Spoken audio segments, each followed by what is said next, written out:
Papá. Mamá. Mamá. Aguacate. Aguacate. Parangarico tirimicuaro. Esse vídeo viralizou há um tempo e muita gente me mandou, fofinho demais, né? Inclusive muitas pessoas me pediram mais informações a respeito desse clássico de Chapolin. A palavra cabalística é Parangarico-tirimiruaro. Parangarico-tiri o quê? Miruaro. Nossa. Mas afinal de contas, o que essa palavra tão estranha significa? Aliás, significa alguma coisa? Por que ela aparece nesse episódio de Chapolin? Acredite, tem uma história muito interessante por trás e muito triste também. E eu vou te contar absolutamente tudo sobre isso, então se prepare para dizer que quer se casar. Meu Deus, mano, eu já perdi total noção, os bicos que eu pago aqui. Vem com a gente, vem logo, vai. Ai, que vergonha, meu Deus. Se você não se lembra tão bem assim desse episódio, relaxa que eu tô aqui para te refrescar os miolos. Trata-se de História de Bruxas, que estreou em 29 de janeiro de 76. Resumindo muito a história, a mocinha, que é apenas aquela camponesa de nobre coração que vai todos os dias ao bosque recolher lenha, é vivida pela Florinda Mesa. Viu como é que faz? É que eu já tinha deixado fraco. O Ramon Valdez interpreta um lenhador. O que é que você tá esperando para recolher a lenha que eu cortei? Até que, de repente, a bruxa Baratuxa aparece, vivida pela Maria Antonieta de las Neves. Vou transformá-la em sapo. Não. Talvez numa minhoca. O filho dela, que quer se casar com a camponesa, é vivido pelo Carlos Villagrán e eu choro de rir com ele. Meu Deus, esse personagem é muito engraçado. Mamãe, eu acho da vassoura. E a tão famosa palavra cabalística que a bruxa Baratuxa fala toda vez que vai lançar um feitiço é: pelos poderes que tem varinha mágica, faça com que eu desapareça. Parangarico-tirimiruaro. Mas de onde surgiu Parangarico-tirimiruaro? Que raios de palavra é essa? Onde o Roberto foi buscar uma palavra como essa para colocar no episódio? No banheiro. Vamos lembrar que essa não é a primeira versão da história. Não é a primeira vez que apareceu a bruxa Baratuxa em Chapolin. O primeiro registro vem de 71. E aqui temos uma bruxa Baratuxa ainda bem diferente. Sentido anciano de noble corazón, te sales al bosque a cortar leña y voy a convertir en acera. E essa versão é muito mais simples. A gente ainda nem tem alguns personagens, nem tem a palavra cabalística. E aí teve uma outra versão em 73, mas infelizmente é um episódio perdido e não temos registro. E esse aqui é um dos exemplos clássicos de algo que eu sempre falo: como Chaves e Chapolin estão impregnados na cultura brasileira. Todo mundo se lembra dessa palavra, todo mundo assim, que gosta de Chapolin, que assistiu um pouquinho e tal. Todo mundo fala Parangarico-tirimiruaro numa boa, mesmo sendo um baita trava-língua. Só que o curioso é que isso parece só em um episódio que foi transmitido pelo SBT ao longo dos anos. Parangarico-tirimiruaro. Só que o Roberto nunca dava ponto sem nó. As coisas no roteiro sempre tem um porquê, sempre tem uma inspiração, sempre tem um trocadilho, sempre tem alguma coisinha. Como, por exemplo, essa fala aqui sobre a bruxa. Dizem que ela dobra a colher. Dobra colheres? É. Pra quê? Não sei. Assim é. Mal se iniciam na magia, começam a fazer coisas inúteis. Isso parece super inocente, mas não é. É uma zoeira com o famoso Uri Geller. Esse israelense ficou famoso nos anos 70 por dizer que era um paranormal. Ele ia a programas de TV, dava seu show, todo teatral. E o que ele fazia? Adivinha só, entortava objetos de metal com o poder da mente, principalmente colheres. Bom, isso é o que ele dizia, né? Imagina, o cara nem ficou obcecado por colheres não, é impressão sua. Só resta dizer: olha, Kiko, diga à sua mãe que na salada a gente coloca vinagre e não cachaça. Até que no dia 1º de agosto de 73, ele apareceu no Tonight Show e ali estava no seu auge. Só que o pessoal da produção armou uma muito boa para cima do Uri Geller. Eles simplesmente trocaram os talheres sem que ele soubesse. E então chegou na hora, ele viu que os talheres não eram os dele, que ele tinha levado, que ele já tinha deixado tudo preparado. Então ele ficou ali olhando, tal, disfarçando. sem jeito e arregou. I'm having a hard time with you. I don't mean to be, right? I really Oh, don't. just keep looking. Esse programa é icônico, são 20 minutos de puro desconforto, é incrível. Sim, eu imagino. Mesmo que só fizesse truques de ilusionismo, o Uri Geller fez muito sucesso no Brasil também. A galera comprou a ideia, mesmo depois do programa do Tonight Show, mais pro fim da década de 70, a galera acreditava nele ainda e tal. Pergunta pros seus pais ou avós que eles vão se lembrar. Foi mó bagunça, a galera se assustava com ele, aí rolou treta com o Padre Quevedo também, que desmascarou o Uri Geller. Muito curioso, muito legal a referência de Chapolin ao Uri Geller, beleza, mas e Parangaricutiri-Mihuaro? Vamos voltar. Na verdade, se trata de uma cidade lá do México. Também conhecida como Nuevo San Juan Parangaricutiro, ela fica no município de Nuevo Parangaricutiro, no estado mexicano de Michoacán. Por lá moram apenas cerca de 18 mil pessoas, é bem pequenininho mesmo e a maioria são indígenas purépechas ou seus descendentes. E já tem algo bem interessante aí, essa não é uma palavra do espanhol, mas sim do próprio povo purépecha. A grafia da cidade também é diferente da forma que nós conhecemos aqui. No Brasil, em qualquer lugar que você procurar, o pessoal vai escrever Parangaricutiri-Mihuaro desse jeito que está na tela, com 2 R's. Já na grafia original temos um C, só que a pronúncia é de 2 R's também. E outro detalhe é que tem um acento agudo na letra I da sílaba mi, ou seja, fica Parangaricutiri-Mihuaro, coisa que na dublagem se perdeu um pouquinho. Parangaricutiri-Mihuaro. Aplicativo pagando esse valor aqui em 1 hora apenas para você usar ele. Isso mesmo. Parangaricutiri-Mihuaro. Porém, a parte do Marcelo Gastaldi como Chapolin seguiu mais essa linha. Parangaricutiri-Mihuaro. E eu encontrei diversos significados sobre essa palavra tão curiosa, tem várias versões. E encontrei que Parangaricutiro significa para alguns jarro nas alturas, já para outros a pequenina, pela cidade ser pequena. E outros falam que existiam 2 cidades, Parangari e Cutirimi, que se uniram e virou Parangaricutiri-Mihuaro. Inclusive tem gente que diz que o Huaro com C, como a gente viu, é uma brincadeira linguística, mas na verdade se trata de um nome falso. Sinceramente, não sei se isso é verdade. Outro significado que falam por aí é que Parangari significa mesa, fazendo referência à cidade que é plana e fica no alto. E já numa outra fonte encontrei que Paricutim significa lugar do outro lado e Parangari significa platô.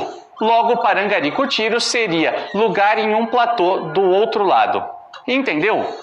Matsumoto. Seja como for, essas são algumas versões que encontrei pela internet. Tem muita gente falando coisas distintas de formas bem embasadas. Só que nessa última versão que eu falei, agora brotou Paricutim, um nome novo. Vamos dar uma olhada nisso. Quando olhamos o mapa de Parangaricutiri-Mihuaro, vemos ali no cantinho superior o nome Paricutim mesmo. E isso se entrelaça com a história da cidade, que, como eu disse no começo do vídeo, é muito triste. Em 20 de fevereiro de 1943, o vulcão chamado Paricutim entrou em erupção e causou um desastre gigantesco na cidade. Essas imagens são de um documentário da década de 80 que foi transmitido na TV mexicana. E na época da gravação desse documentário, ainda tinham muitas pessoas por ali que se lembravam muito bem de toda a tragédia. Tenía yo 12 años aproximadamente cuando apareció el volcán. A una distancia de 2 años empezó un temblor, vino un temblor como eso de las 5 de la tarde, pero grande el temblor. Y me imagino que esa fue la causa que aflojó pues para que naciera el volcán, porque ya el 20 de enero de 1943 pues nació el volcán. Pero antes, como 15 días antes, tembló noche y día. Los primeros temblores pues nos espantamos, pero ya después ya nos acostumbramos. Lloraban pues así, gentes grandes lloraban de tristeza o de miedo, no sé por qué, pero también los niños llorábamos pues de miedo, se vienta el volcán. Sério, as histórias são muito pesadas. Primero fue la ceniza, un manto gris, reseco, que oscureció los cielos y poco a poco ahogó las aguas de los pozos. Las aves desorientaron su vuelo, se borraban las huellas parecían perderse los caminos. Luego la montaña reventó de lumbre. Empezó el éxodo. Los de Paricutín fueron los primeros obligados a abandonar su pueblo. Yo había ido con mi abuelita en las orillas. Ella sacaba aguamiel y ya de allá regresamos y llegamos ahí donde yo vivía. Y cuando llegué ya estaba saliendo pues el humo. Estaban diciendo que ya se había reventado el volcán. Y ya luego la gente empezó a correr. Ahí era la salida para irse pues, para correr ahí del pueblo. Y toda la gente estaba pasando ahí, chicos y grandes. Y yo lloraba porque no podía ir, porque uno de mis abuelos estaba enfermo y mis papás no querían ir. Ya en la noche, ya oscureciendo, se fueron también, nos fuimos. Y yo iba llorando porque aventaba piedras así, pues rojas, quemadas.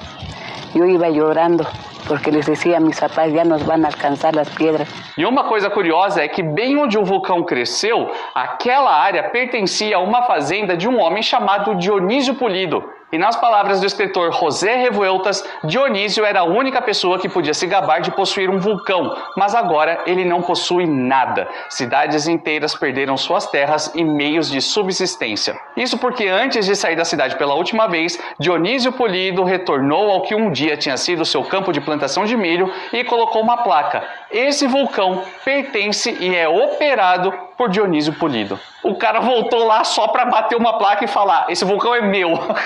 Que loucura. Sim, parece zoeira, mas pelo jeito o cara voltou para lá e se gabou de ter o seu próprio vulcão, mesmo que todo mundo da cidade tenha saído às pressas e tenha perdido tudo. Nessas imagens feitas por drone podemos ver o tamanho do estrago. Tudo isso era uma cidade e hoje só ficaram ruínas. Por incrível que pareça, nenhuma pessoa morreu com a erupção do vulcão. Apenas o Santuário del Señor de los Milagros resistiu e até hoje pode ser visitado pelos turistas. Então, um bom tempo depois, quando a cidade foi reconstruída, o povo de Nuevo San Juan Parangaricutiro ficou conhecido como o povo que se negou a morrer. Eu prefiro morrer do que perder a vida! Fala sério, é muito interessante tudo isso, né? É muito louco você perceber que a gente assistiu o Chapolin o tempo todo, sempre ouviu essa palavra e tinha tanta história por trás disso que a gente nunca soube. E é por isso que eu quero lançar a palavra-chave agora mesmo. Você sai falando para os amigos Parangaricutirimí-Ruaru numa boa, você sabe falar tranquilamente, você se enrola, engasga, as pessoas conseguem acompanhar. Conta aí sua experiência, quero saber. Tá, Renan, muito legal, adorei saber tudo isso, toda a tragédia, o vulcão e tudo mais que aconteceu, mas o que tem a ver com o Chapolin, com o Chespirito, com a década de 70, por que o Roberto escolheu Parangaricutirimí-Ruaru? Isso, por quê? Na real, eu não encontrei nenhuma declaração do próprio Chespirito a respeito de por que ele escolheu essa cidade, porém eu tenho algumas teorias. A gente já sabe que o Roberto escolheu o nome de uma cidade de forma aleatória e pegou. Ele simplesmente abriu o mapa, achou um nome curioso, fofinho, bonitinho, sonoro e pumba, o negócio deu certo. Eu tô falando de Tangamandapé. Então, quem garante que não aconteceu algo parecido com Parangaricutirimí-Ruaru? Pelo que pesquisei, a cidade tem o nome mais longo de todo o México. Outro detalhe é que em 64 saiu o filme da Mary Poppins, e nele tem uma palavra gigante toda misturada. Vamos lembrar que a Mary Poppins é uma governanta com poderes mágicos. Poucos anos depois, Roberto fez a primeira versão da Bruxa Baratuxa. Então, será que rolou uma inspiração? A gente sabe o quanto a Disney influenciou o trabalho do Roberto, o quanto ele era ligado nas produções da Disney. Pode ser ou eu tô forçando a barra? É possível. Novamente, não tenho embasamento para cravar nada disso, eu só tô batendo papo e tentando traçar alguns paralelos. Mas o mais provável, na minha opinião, é que Parangaricutirimí-Ruaru é tema de trava-línguas bem populares no México. A primeira vez que eu vi sobre isso foi conversando com meu amigo Bill Hudson, guitarrista renomado que toca com várias bandas gigantes no estrangeiro e com quem eu gravei uma edição do Bar da Esquina. Eu gravei esse papo com o Bill no comecinho de 2024, aproveitando que ele estava no Brasil por um tempinho. Eu falei, cara, eu nem tô gravando o Bar da Esquina, mas eu faço questão da gente gravar juntos e tal. Porque eu pensei, daqui a pouco eu vou retomar o projeto. E eu não consegui retomar até agora. Eu tenho planos de voltar, viu? Se você gostava do Bar da Esquina, uma hora vai voltar, prometo. Até agora eu não consegui me organizar para voltar, mas eu quero voltar. E aí eu falei pro Bill, falei, ó, deixa só voltar normal, né, para ter uma sequência de episódios que eu vou soltar o vídeo. Aí tá um ano parado, o material tá aqui, tá pronto, e eu vou soltar mesmo assim. Bill, desculpa pela demora, um abraço pra você, meu amigo. E enquanto o episódio completo não sai, se liga nesse trecho do meu papo com ele. Aí ela me mandou a mensagem porque eu pedi pra ela falar Parangarico Tirimiro, era o que eu queria ouvir com o sotaque original. Sim. Aí ela falou e tal, e aí ela falou um trava-língua espanhol. Acho que vai dar pra ouvir se colocar aí. Al volcán de Parangaricutirimícuaro lo quieren desparangaricutirimícuarizar. El que lo desparangaricutirimícuarice será un buen desparangaricutirimícuarizador. Cara, eu não entendi absolutamente nada, não entendi paçocas. Só que tem variações desse trava-língua, como por exemplo... Alguien de Parangaricutirimícuaro es un Parangaricutirimícuarense. Si no eres de Parangaricutirimícuaro, no eres Parangaricutirimícuarense. Vamos lá, assistente do Google, fala de novo aí, porque também tem... El rey de Parangaricutirimícuaro se quiere desparangaricutirimícuarizar. El que bien lo desparangaricutirimícuariz, un buen desparangaricutirimícuarizador será. E eu também encontrei essa aqui, ó.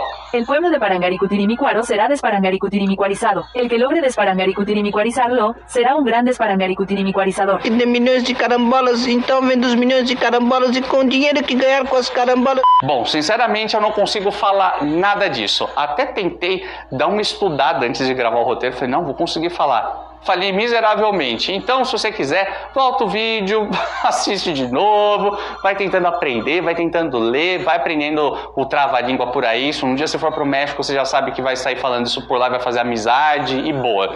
Inclusive, tem uns vídeos pelo YouTube de canais que a galera consegue falar. El volcán de Parangaricutirimícuaro se quiere desparangaricutirimícuarizar, y el que lo desparangaricutirimíce será un buen desparangaricutirimizador. E também tem vídeos que a galera não consegue falar. El volcán del Paraná.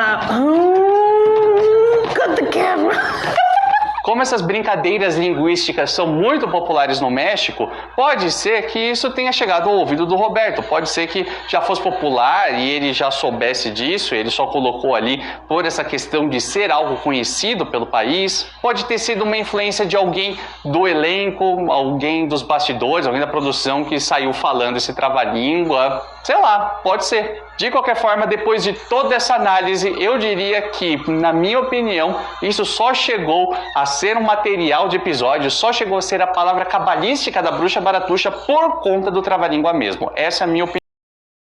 E eu falei brevemente sobre Tangamandapio, que o Roberto escolheu ao acaso e tal, mas você sabia que tem muita história legal a respeito dessa cidade? Eu já falei tudo sobre ela aqui nesse vídeo, um dos primeiros do canal, mas de verdade tem muita coisa bacana. Até dá pra fazer um remake desse vídeo. Você tem interesse? Comenta aí. E a gente se vê no próximo vídeo nessa mesma história, nessa mesma ordem, nesse mesmo canal. Tô ficando louco.